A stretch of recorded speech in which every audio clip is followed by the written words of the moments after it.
بسم اللہ الرحمن الرحیم۔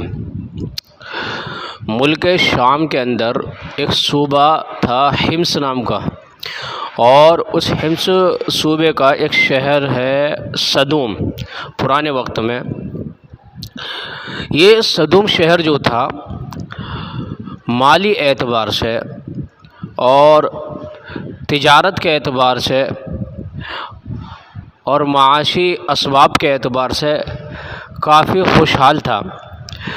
اناج، غلہ، باغات، تجارت وغیرہ یہاں بہت زیادہ تھی۔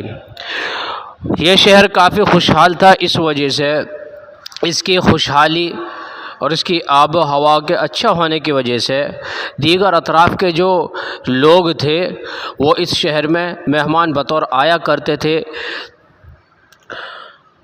تو یہ جو مقامی لوگ تھے یہاں کے، یہ لوگ ان کی مہمان نوازی کیا کرتے تھے۔ ایک دور ایسا آیا کہ جو مقامی لوگ تھے، صدوم کے رہنے والے باشندے تھے، ان کو مہمانوں کا آنا جانا بڑا ناگوار گزرا، اور کہنے لگے کہ یار ہمارے شہر کے اندر بہت زیادہ مہمان آتے ہیں، کسی طرح یہ مہمان رکنے چاہیے، کچھ بھی ہو مہمان رکنے چاہیے۔ اور مہمانوں کے آمد و رفت ان کو اس قدر بار گزری، اس قدر دشوار لگنے لگی کہ ہر ممکن چاہتے تھے کہ اب ہمارے شہر کے اندر مہمان قطعی بالکل نہیں آئیں، چاہے اس کے لیے ہمیں کوئی بھی حیلہ یا تدبیر اختیار کرنی پڑے۔ ایک دن شیطان بوڑھے آدمی کی شکل میں ان لوگوں کے پاس آیا اور ان سے کہا کہ آج کل میں تمہیں بہت زیادہ پریشان دیکھ رہا ہوں، مسئلہ کیا ہے؟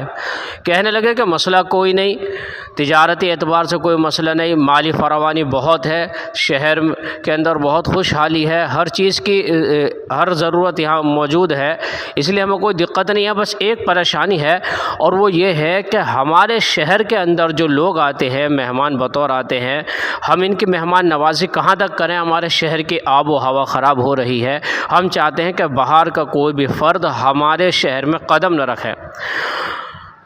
شیطان نے سمجھ لیا کہ یہ لوگ ہر ممکن مہمانوں کو روکنے کی کوشش کر رہے ہیں، اب اس کو موقع مل گیا۔ وہ کہنے لگا دیکھو میں بوڑھا شخص ہوں اور پوری زندگی کا تجربہ میرے سامنے ہے، ہیلا تو میرے پاس ہے، تدبیر ہے میرے پاس، لیکن یہ تدبیر کامیاب ہو جائے گی، مگر اس کو کرنا تھوڑا دشوار ہے۔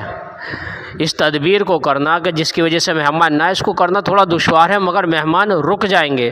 لوگوں نے کہا کہ آپ بڑے بوڑھے ہیں، جو بات بتائیں گے ٹھیک بتائیں گے، آپ حیلہ بتائیے، تدبیر بتائیے، جو بھی ترکیب ہو ہمیں بتائیے، ہم اس کو کریں گے، لیکن ہمارے شہر کے اندر مہمان نہیں آئے، ہمارے بس کی نہیں ہے ان کا خرچہ اٹھانا۔ شیطان نے کہا تو ٹھیک ہے، حیلہ بتا دیتا ہوں، لیکن تھوڑا شرم و حیا کا معاملہ ہے، تھوڑی آپ کی بے عزتی ہوگی۔ کہتے ہیں نا لوگ کہ کوئی بات نہ، ذرا سی بات ہی تو خراب ہوگی وقتی طور پہ، باقی اپنا مسئلہ تو حل ہو جائے گا۔ ان لوگوں نے کہا کہ کوئی مسئلہ نہیں، تم بتاؤ۔ کہنے لگے جو لوگ تمہارے یہاں آتے ہیں، شیطان نے کہا کہ تمہارے شہر میں جو لوگ آیا کرتے ہیں ان میں سے کسی مرد کے ساتھ میں، کسی لڑکے کے ساتھ میں آپ برا کام کر لو، یعنی بدفعلی کرو، ایک آدھ کے ساتھ میں آپ ایسا کرو گے تو لوگوں میں خبر پھیل جائے گی، پھر جو لوگ باہر سے آتے ہیں وہ یہ کہیں گے صدوم شہر کے باشندے ٹھیک نہیں ہیں، وہاں اگر ہم گھومنے جاتے تو ہمارے مردوں کے ساتھ میں، عورتوں کے ساتھ میں نہیں، مردوں کے ساتھ میں بدسلوکی سے پیش آتے ہیں، اور جو ہمارے نوجوان لڑکے ہیں ان کے ساتھ میں غلط کام کرتے ہیں، اس لیے وہ آنے بند ہو جائیں گے۔ چونکہ قوم نے گو کھا لیا تھا، ان لوگوں کے دماغ میں بس ایک ہی فطور پیدا ہو گیا تھا کہ بس مہمان نہیں آئے، ہمارا جو مال ہے جو ان پہ خرچ ہوتا ہے وہ خرچ نہیں ہونا چاہیے۔ انہوں نے کہا کہ ٹھیک ہے، کوئی مسئلہ نہیں۔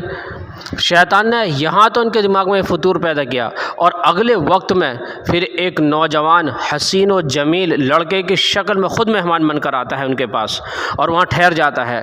لوگوں نے کہا کہ پھر ایک اور مہمان آ گیا، ہم چاہتے کہ مہمان نہ آئے، پھر مہمان آ گیا۔ اب انہوں نے کہا کہ وہ جو بوڑھے شخص نے تدبیر بتائی تھی اسے ہی اختیار کرتے ہیں، اور یہ جو لڑکا ہے اسی پر اس کو آزما لیتے ہیں۔ انہوں نے اس کو جو اصل میں شیطان تھا لڑکا سمجھ لیا، ایک انسانی لڑکا سمجھ کر اس کے ساتھ میں بدفعلی پہ اتر آئے اور اس قدر بدفعلی کی، پیٹ بھر کر بدفعلی کی۔ شیطان بھی چاہتا تھا کہ لوگ گمراہی کی طرف جائیں، اور وہ آج بھی یہی چاہتا ہے کہ لوگ گمراہ ہوں۔ شیطان نے بھی خوب موقع دیا ان کو بدفعلی کرنے کا، یہاں کہ ان کو خوب بدفعلی میں ملوث کیا اور چلا گیا۔ اب ان کو اس روگ کی، اس بیماری کی ایسی، یہ روگ ایسا، اس روگ میں ایسے گھرے، وہ ایسی بیماری لگی انہیں۔ اب ان کے تو بس یہی چیز چاہیے، کوئی مہمان باہر سے آتا، موقع پاتے اس کے ساتھ میں بدفعلی کرنے پر اتر آتے۔ اس قدر اس کے عادی ہو گئے تھے کہ اپنی بیویوں سے بھی اس مسئلے میں دوری اختیار کرنے لگے، عورتوں کے پاس جانا چھوڑ دیا۔ بس انہیں کوئی باہر کا مرد نظر آتا، اس کو پکڑتے بدفعلی کرتے۔ موجودہ وقت کے اس شہر میں جو نبی تھے حضرت لوط علیہ السلام نے اپنی قوم کو بہت سمجھایا، ہر طریقے سے سمجھایا کہ یہ جو کام تم کر رہے ہو کمبختو، تم سے پہلے اس دنیا میں اور بھی قومیں آئی ہیں، مگر کسی قوم نے اس بے حیائی والے عمل کو کیا ہی نہیں ہے، لیکن یہ کون سا عمل ہے جو تم نے اس کو اپنی زندگی میں اتار لیا ہے؟ یہ کون سا عمل کر رہے ہو؟ کون سی بے حیائی پھیلا رہے ہو؟ کون سی گندی حرکت پر تم لوگ اتر آئے ہو؟ وہ لوگ کہتے تھے، جواب کچھ نہیں تھا کہ یہ بوڑھا زیادہ ہی اپنے آپ کو پاکیزہ مانتا ہے، اسے شہر سے باہر نکال دو۔ ہوتا یہ ہے نا، آج کے دور میں کسی کو سمجھا تو کہنے لگتے ہیں کہ بھائی یہ کچھ زیادہ ہی اچھا بن رہا ہے، کچھ زیادہ ہی نیک بن رہا ہے، بھائی تجھے ضرورت نہیں ہے، تو نکل جائے یہاں سے، تو چلا جا، ہمیں جو کرنا ہم کریں گے۔ وہی ان لوگوں نے حضرت لوط علیہ السلام کو جواب دیا۔ حضرت لوط علیہ السلام بارہا سمجھاتے رہے، کہنے لگے کہ تمہاری یہ حرکت حد سے زیادہ تجاوز کر گئی ہے، تم کسی کو بخش ہی نہیں رہے ہو، ہر ایک کے ساتھ میں، اور باہر سے آنے والے کے ساتھ میں، وہ کس شرم کے ساتھ میں اپنے آپ کو لے کر یہاں سے جائے گا، کیا اثر اور کیا تاثر لے کر جائے گا؟ لیکن چونکہ قوم پخانہ کھا چکی تھی، سمجھ میں آنے کو تیار نہیں تھا کچھ بھی، اللہ تبارک و تعالی نے اس بستی پر عذاب نازل کرنے کا ارادہ کر لیا، اور حضرت جبریل علیہ السلام سے کہا کہ جاؤ صدوم بستی میں جاؤ اور وہاں اس بستی کو جا کر پلٹ دو، عذاب نازل کر دو۔ حضرت جبریل علیہ السلام بستی میں آئے اور چند فرشتوں کو اپنے ساتھ میں لے کر آئے، اور شکل یہ اختیار کی کہ وہ فرشتے بہت زیادہ حسین و جمیل اور خوبصورت نوجوان لڑکے کی شکل میں بستی میں داخل ہوئے۔ انہیں معلوم تھا کہ بستی والے ہمارے پیچھے لگ جائیں گے، کیونکہ یہ اس بیماری میں، اس روگ میں ملوث ہو چکے ہیں، اور وہ بستی میں داخل ہو گئے فرشتے نوجوان لڑکے کی شکل میں، اور حضرت لوط علیہ السلام کے یہاں مہمان بن گئے۔ چونکہ بستی نے دیکھ لیا تھا کہ آج تو لوط کے گھر پہ ہی مہمان آئے ہیں، بستی کے لوگ آئے جو اس بدفعلی میں مبتلا تھے، جو اس کے عادی ہو چکے تھے، لوط علیہ السلام کے گھر کو گھیر لیا، دیواروں پہ چڑھ گئے، کہنے لگے لوط تمہیں یہ مہمان ہمیں دینے پڑیں گے، ہمیں اپنی ہوس پوری کرنی ہے، اس کے بعد ہم انہیں چھوڑ دیں گے، لیکن یہ مہمان تمہیں ہمیں دینے ہی پڑیں گے۔ حضرت لوط علیہ السلام مہمانوں کی عزت کے خاطر ہر طریقے سے انہیں سمجھانے لگے، کہنے لگے میرے مہمان ہیں، مجھے ان کے سامنے ذلیل مت کرو، مجھے شرمندہ مت کرو، تمہیں اپنی ہوس پوری کرنی ہے، میری بیٹیاں جوان ہیں، ان سے شادی کرو، نکاح کرو، اپنی ہوس پوری کر لو۔ وہ کہنے لگے ہمیں بیٹیوں کی ضرورت نہیں ہے، عورتوں کی ضرورت نہیں ہے، ہمیں یہ مہمان چاہیے۔ غرض ہر طریقے سے سمجھانے کے باوجود جب قوم نہ سمجھی اور لوط علیہ السلام بہت زیادہ شرمندہ ہونے لگے، تو جبریل علیہ السلام نے کہا، اے اللہ کے پیارے رسول، ہم فرشتے ہیں اور اس بستی پر آج عذاب آئے گا، ہمیں اللہ نے اس بستی کو پلٹنے کے لیے بھیجا ہے، آپ پریشان نہ ہوں، جو ہم کہہ رہے ہیں اس پر عمل کریں۔ لوط علیہ السلام نے کہا بتاؤ مجھے کیا کرنا ہے۔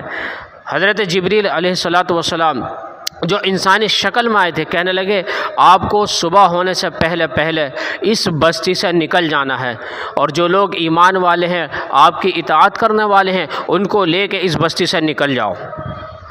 لوط علیہ السلام نے ایسا ہی کیا۔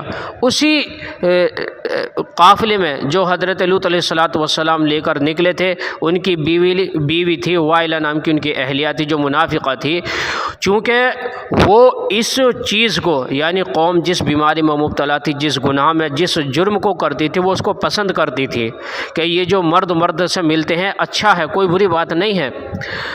تو اس نے لوط علیہ السلام کی بات کو نہیں مانا، چونکہ حضرت جبریل علیہ السلام نے کہا تھا کہ تم اپنی قوم کو لے کر، جو لوگ تمہارے فرما بردار ہیں، اطاعت کرنے والے ہیں، صبح سے پہلے بستی سے نکل جاؤ، اور شرط یہ ہے کہ بستی سے جب نکل رہے ہو آپ تو مڑ کر کوئی بھی نہ دیکھے اس بستی کی طرف کو۔ اگر کسی نے مڑ کر دیکھ لیا تو وہ بھی اس عذاب کے اندر مبتلا ہو جائے گا۔